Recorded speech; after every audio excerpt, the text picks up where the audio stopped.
Greetings, everyone. This is Rock and Roll Spot Connection with the Weekly Comic Book Roundup. Got a decently sized week. I'm going to start things off with, actually, Alien #2, which will let me follow up by this week's X-Men books. Where we left off, we were introduced to Gabriel Cruz, the former security chief of Epsilon Station, who over the course of the first issue retired from his position, and we were introduced to his son, who's an anti-corporate terrorist, and who stole his father's ID card to infiltrate Epsilon Station. When there, Danny and his cohorts killed some members of security and released some specimens. Thinking they were going for a server farm, inadvertently released some specimens. So the issue begins with on Epsilon Station. A child and her grandfather are huddled together in a dark room. There are sounds of gunfire and screeches. And something gets in the room and goes after the grandfather. But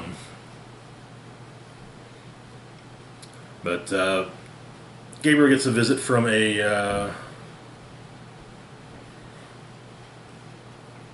from one of his former co-workers on Epsilon Station, explaining what happened, that there was an incident. In fact, the current chief of security, whose pod was ejected from the station, and it's explained that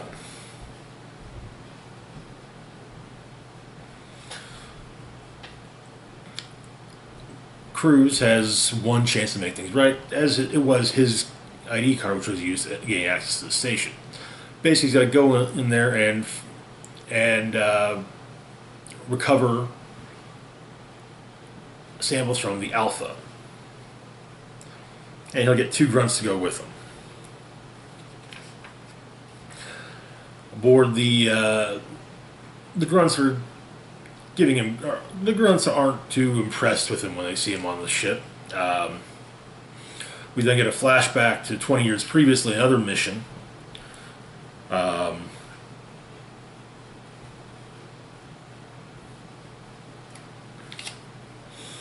Where Cruz and his men were supposed to meet with a ship called the Hadley, which at the time appeared to be drifting. But yeah, Cruz and the 2 Marines board the station. They find shell casings, acid burns on the floors. Apparently, the 2 Marines didn't really pay attention to the briefing, figuring it was just a bug hunt, nothing more. They've never dealt with a xenomorph before, and so. But Cruz gives them a rundown. They get to the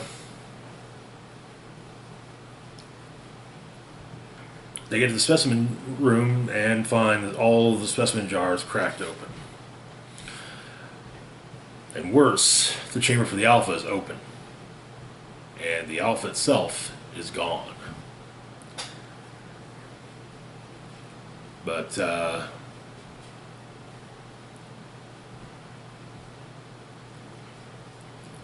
Cruz explains they have to get a sample of the Alpha. They can't hold a facehugger; it'll burn through the canister. They hear a noise, and they find someone hiding in one of the lockers.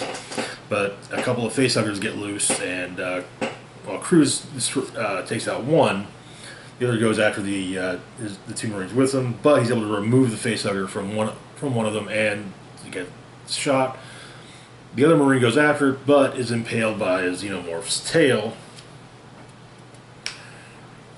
And we get our first full shot of a xenomorph. And, well, yeah. I'll go ahead and show this off, because damn. Yeah, take that in right quick.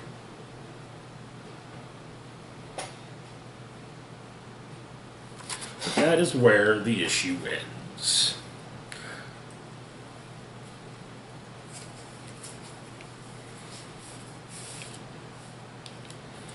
I do appreciate the fact that the book is is taking its time answering questions, and also little by little giving us more questions. Anyway, moving on, we've got Sword, number 5.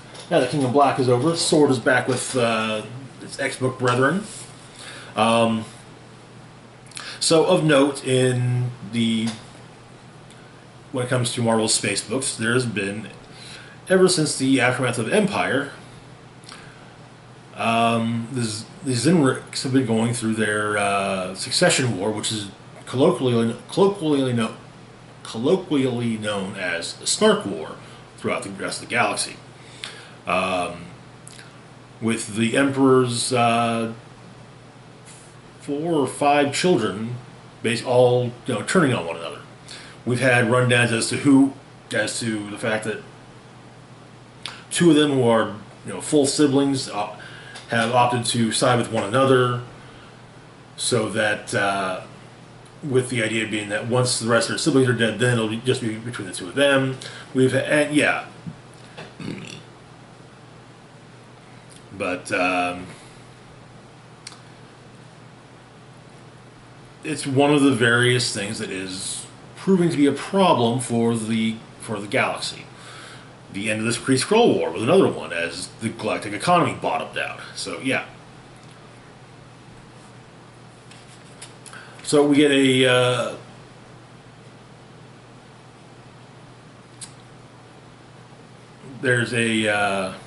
so Utopian Kree colonies have a supreme intelligence system. It's explained that we get a listing of the various crises going on. Null, neutralized, Olympian gods, neutralized. Kree Imperium is an active crisis. Supreme Intelligence is awaiting data on the Korvac Apotheosis. The Snark War, however, is ongoing. And Zenrex force has taken over a Utopian Kree colony on planet J453, trying to save all of everyone, but there's a less than 80% chance of retaking the colony with a 38% casualty rate, which is deemed unacceptable.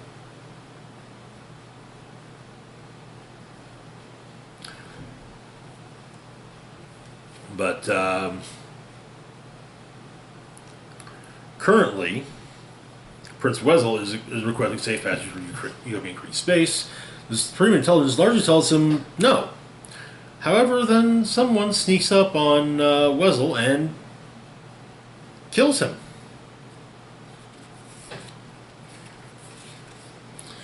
On Krakoa, Fabian Cortez has just been resurrected after the events of the King in Black tie-ins of Sword, and Jean Grey is there to meet him, claiming she drew the short straw there. But and of course, Fabian's looking forward to the ceremony and the reaffirmation. But Jean informs him that he's not getting one. After all, he has council business, which takes priority over his ceremony. She also makes a point of informing him that Sunfires was a party. But he had no clothes, not even a shower to wash the goop from the eggs off. While the full council is not present, enough are present apparently for a quorum. Emma Frost and Sebastian Shaw, Nightcrawler and Storm, Professor X and Magneto, Sinister, Exodus, and Mystique. Also, it turns out that Magneto has brought in a couple of guests as well. One is, of course, Abigail Brand, director of Sword, and Peepers, who was in fact offered to sit next to Magneto in what was Apocalypse's chair, not as a member of the council, just for this meeting. But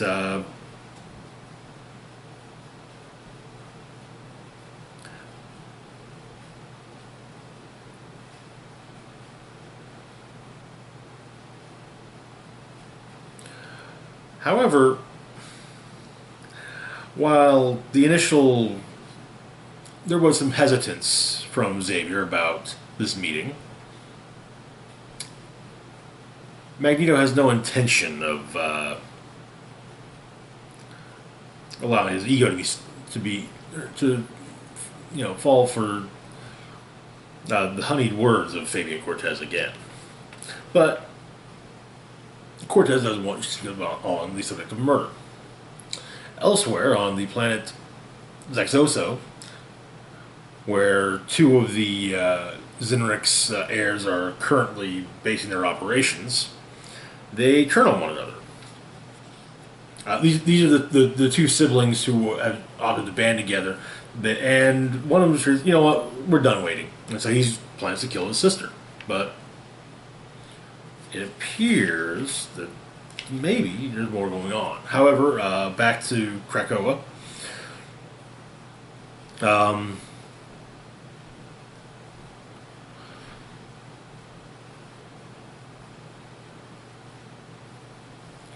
But Cortez explains that he has no desire to treat humans as they've treated the mutants or as they treat each other. But he wonders why is the highest mutant crime a crime against humans. But he explains it's because they're finite. There aren't resurrection protocols for humans.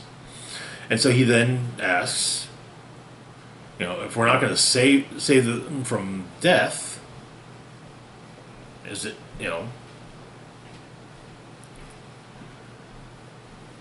is it really murder if they're already dead?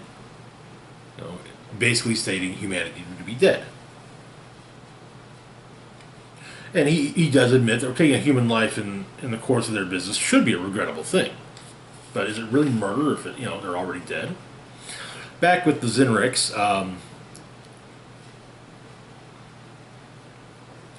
the two siblings are promptly killed by someone brought to who has come forth or has come to them with the aid of Amelia Vought.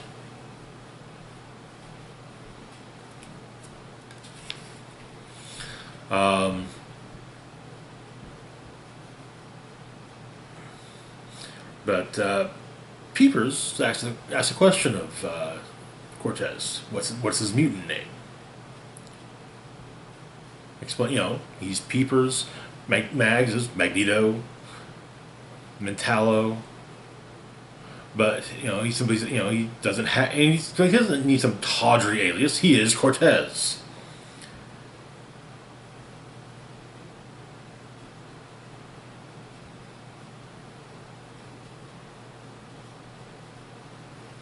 But Peepers explains, they used to be work names, call signs, code names, whatever. Now they're our culture. No one's hiding behind them. They pick their names to say who they are. So, who is Xavier Cortez? And he simply says he's Cortez. But he explains his forefathers were ancient nobility in Europe. Men of wealth in the New World. They bent continents to their whim.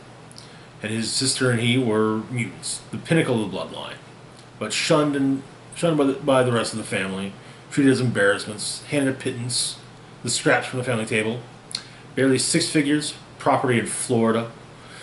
Wow, that sounds really rough. Now, he was, as a mutant, he and his sister were oppressed and treated horribly, but yes. He says he is Cortez, his name is a mutant name because it belongs to him. And if humans want it back, they can wear it on their tombstones. But Peter's like, yeah, I kind of hear something like that. And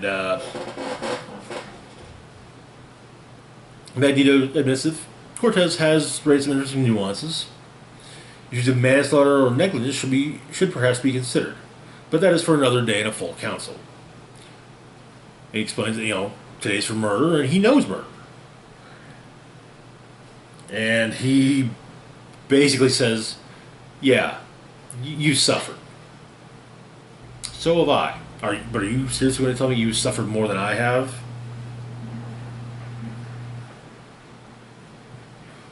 But basically, Cortez just wants special dispensation to kill humans as he sees fit.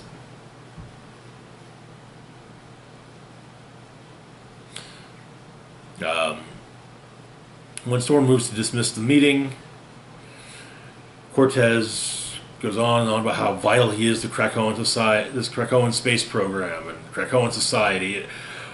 Sinister's, of course, loving the whole bit, but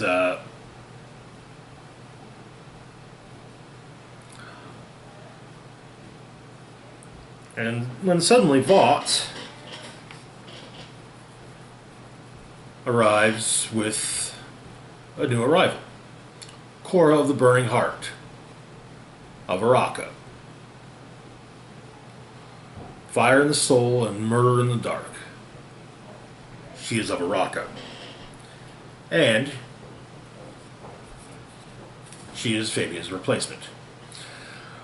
That's also one of the redacted ones brought up in earlier earlier personnel notes of in issues of Sword. We get the unredacted version, as well as who she is. And yes, the entire point is to have her there, so so someone else can do what Fabi Cortez does. It's explained that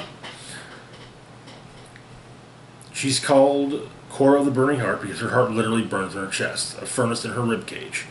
The flame is her life force. If she keeps it to herself, it makes her stronger, faster, and more dangerous in combat than any 10 trained soldiers Brand knows, and she's known plenty. But the interesting thing is, she can share it out.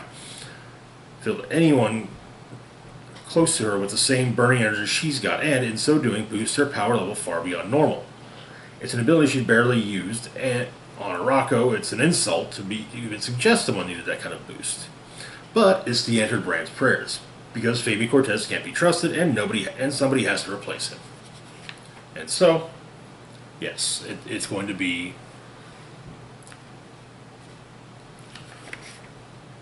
it'll be Cora of the Burning Heart.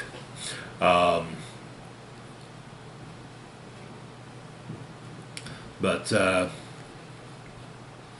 Brand checks to make sure that with Amelia that the mission is complete, and it's explained. And Amelia explains that Kuga of the Boa clan is the new Zenrix Empress, and she knows that she owes that to Krakoa and Arako.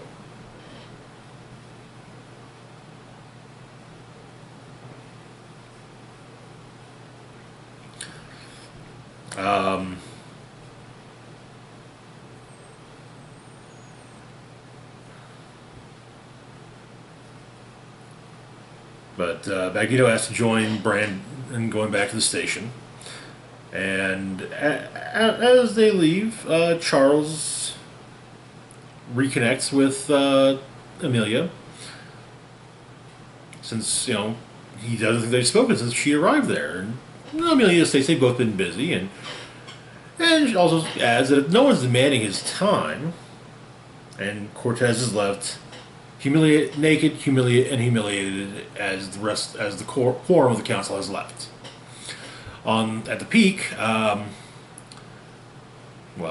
Magneto actually brings up the fact that it's interesting to note that the kill no man, kill no human reply is worded for humans. So therefore, the fact that Brand basically sent an assassin through various points of the universe to kill members of a non-human species exploits a loophole.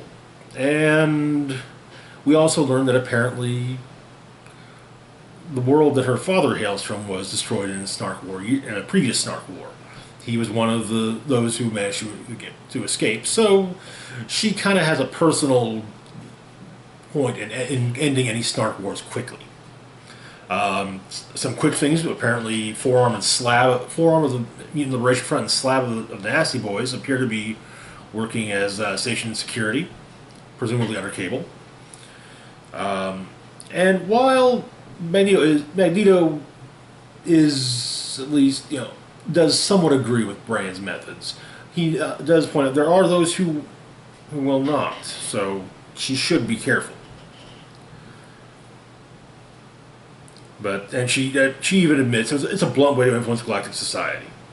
But apparently they have more mysterious. They have something better. Mysterium, and lots of it, and that is where the issue ends. It should be noted that in a few months we will be getting there will be a pending crossover between Sword and Guardians of the Galaxy entitled "The Last Annihilate." The Last Annihilation. Funny how Al Ewing's writing both Sword and that. So yeah, and it's interesting to see how the Snark War kind of shifted from being a thing that started up in Guardians and was being mentioned to being resolved in Sword. So yeah, moving on, we've got a brand new X title, Way of X #1. So something that I believe was the giant size X-Men that focused on Nightcrawler last year. A point was made that Nightcrawler was considering starting a mutant religion. Anyway, so Xavier awakes in the middle of the night, contacts Nightcrawler telepathically while going to Venice. We get some excerpts from the book of the full title is redacted apparently, but Orchis has created a museum of all the bad things mutant kind has done. We also get to see more of the Orchis Protocol, some of the redacted segments of the Orchis Protocol, but still not the whole document. We already knew that the three direct strategies were research and development, infrastructure and influence, and that's headed up by Henry Peter Gyrick, and operations and offense. There are 4 additional strategies. There's culture and narrative, sociology and modeling, a 6th redacted one, and finally the 7th central column. It's only stated who runs all. The only one that's stated who's in charge of is infrastructure and influence. But the first 3 are referred to as direct strategies. The others are referred to as oblique strategies. But basically, they're brainwashing priests. Well, they're basically, they're instructing priests to preach about the evils of mutant kind. Pixie uses her pixie dust to something to make everyone happy. It's also stated that at this point, Pixie has yet to be resurrected. However, there is an Orchis security operative present who's wearing a gas mask and therefore is not affected by the pixie dust. And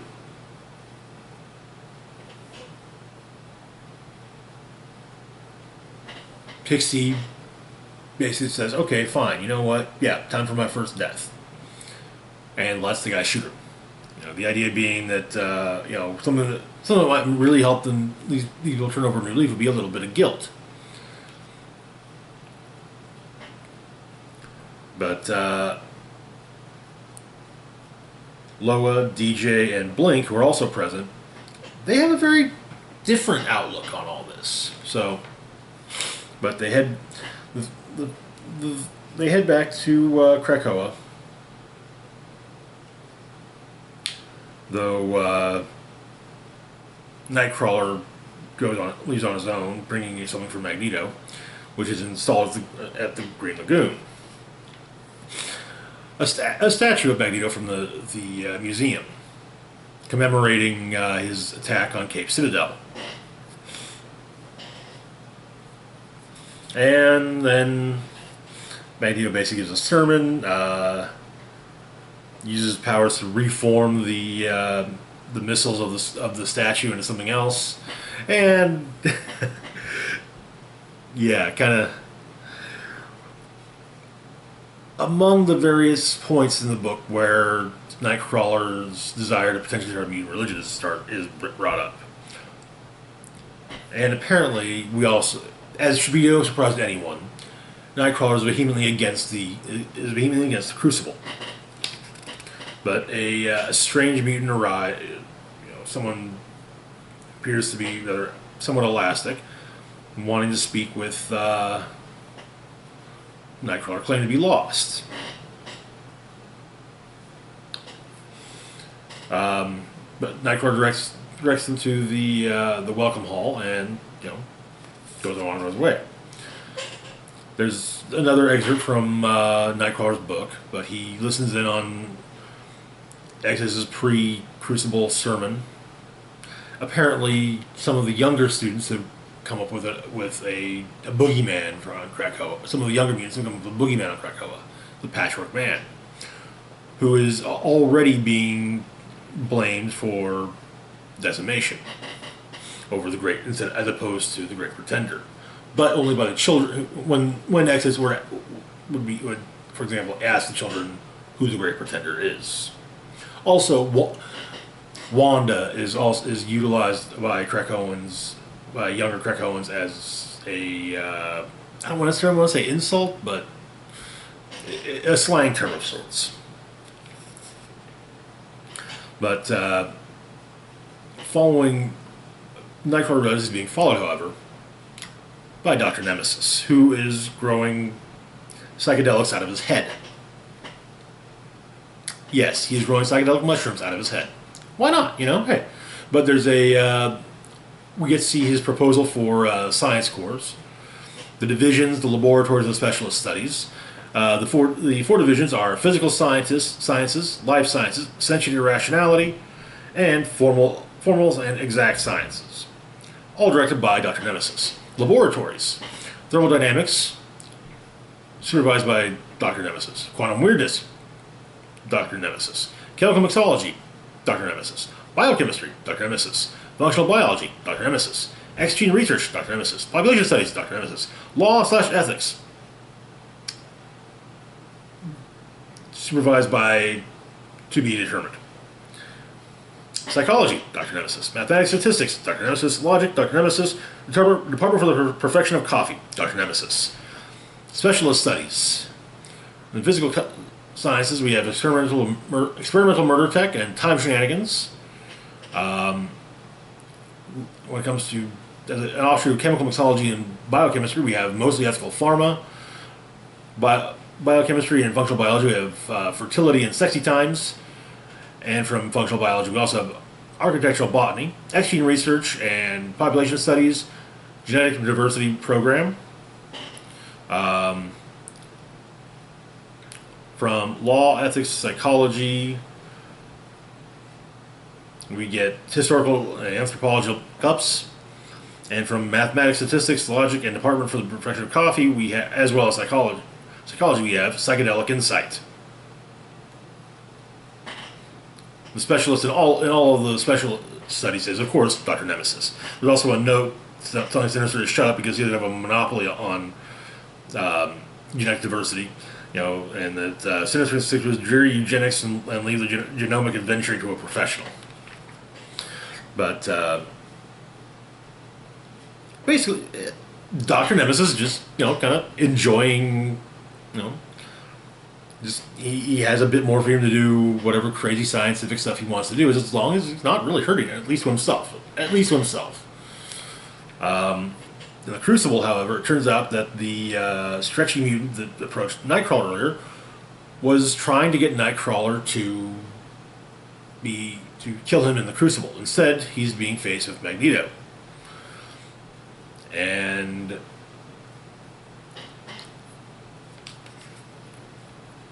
Nightcrawler cannot abide by what he sees and attacks Magneto.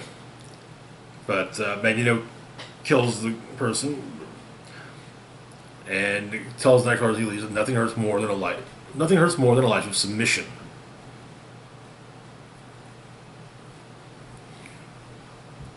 But one of the things that's really bothering Kurt is watching the crowd cheer at the Crucible.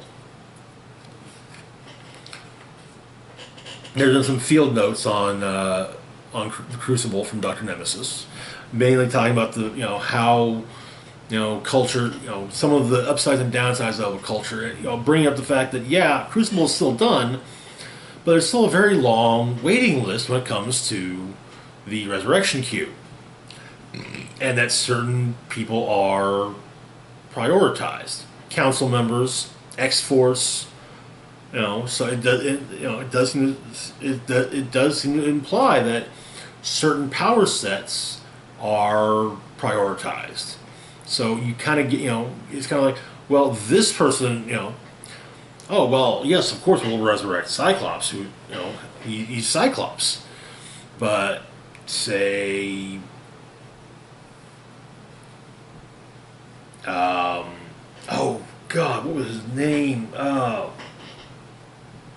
There, I can't. I can't remember the character's name. But there was a mutant from. I remember from the Decimation era. I believe he was introduced in District X, but his whole shtick, his whole power was he had blue skin.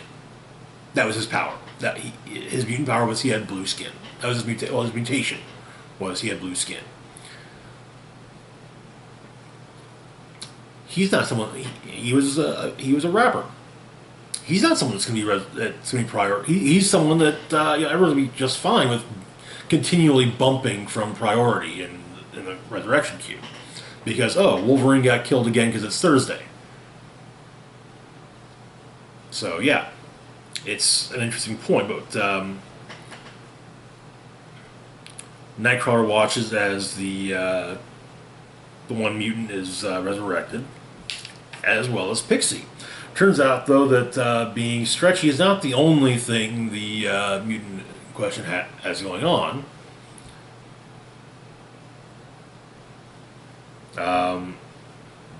Apparently, she causes gravitational destabilization of the inner ear, resulting in disorientation and nausea. Though Magneto asks why isn't it affecting Nemesis or Nightcrawler, and Nemesis explains he self-evolved some ingenious biogyroscopes back in the 20s, and Nightcrawler just supposes he just has good balance. But it's something that can't be turned off either, so yeah. But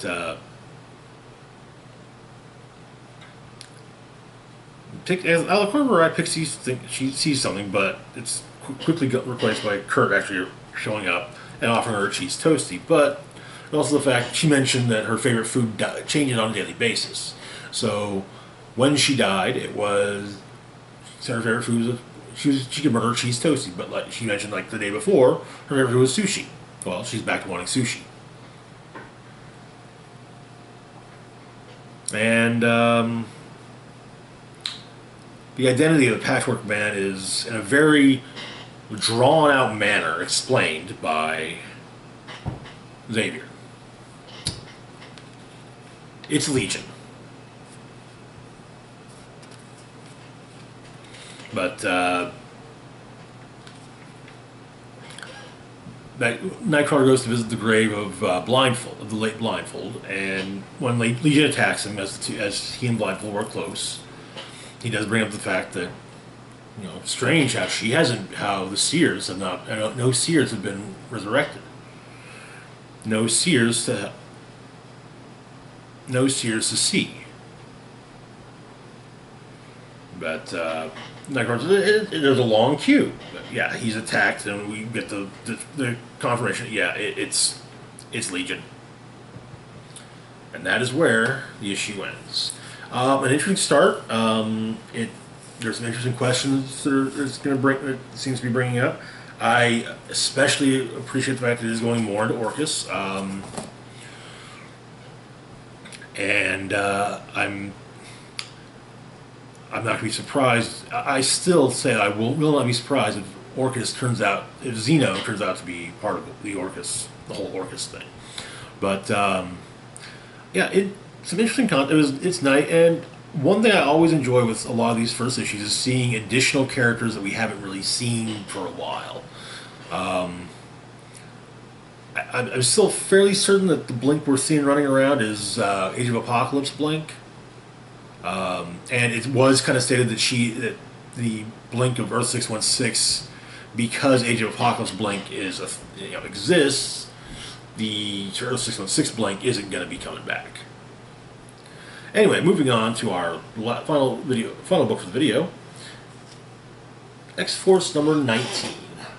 Where we left off, a corrupted version of Quentin Quire was psychically attacking the members of X-Force, and as he had caused a stroke in Beast, rather than having him be put through resurrection protocols,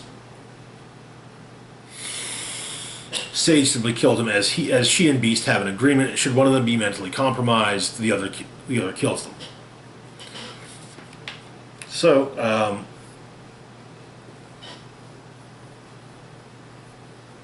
at the summer house, Jean Grey is called for help by Phoebe Cuckoo. She goes. Apparently, Quentin is in the mind of this corrupted version of himself and trying to figure out, and kind of getting closer and closer to that realization that, oh, I'm dealing with a corrupted version of myself. But he's having some trouble. This is a more angrier version of him. So yeah. But Jean helps him, and he helps him escape, and then takes Quentin and Phoebe to a saltwater pool. First to the point with Quentin saying, "Hey, I know you quit X-Force, but Beast is dead, so we kind of need you right now." But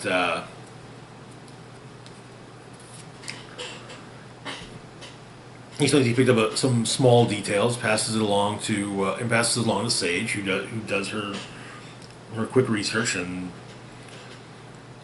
apparently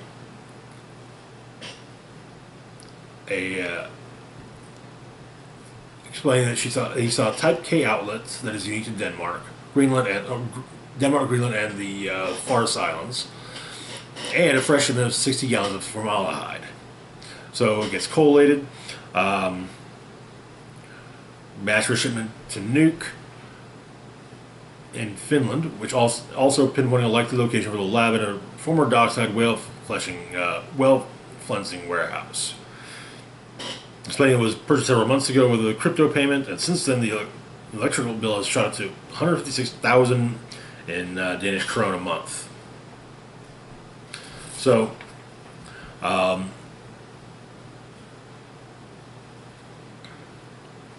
Jean helps train Phoebe and Quentin how to deal with an astral foe and just the astral plane in general.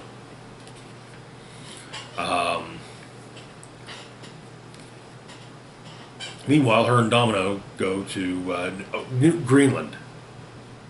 Not Finland, Greenland.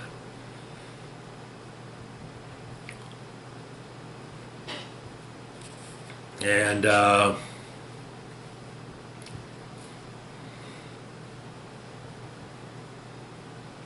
turns out that Tom is under the control of the other Quentin. Goes after both Sage and Phoebe, and is trying to take on Quentin. But and Domino and Jean find the other Quentin. But in the astral plane, Quentin kills his dark psychic doppelganger, and in the real world, the other Quentin dies, and Black Tom is freed from control. Everything works out, and that is where the issue ends. That's it for this video. As always, feel free to like, share, and subscribe. Links to my Facebook, Twitter, Patreon, and PayPal can be found in the description box down below. This is Rock and Roll Spock signing off, saying live long and rock hard.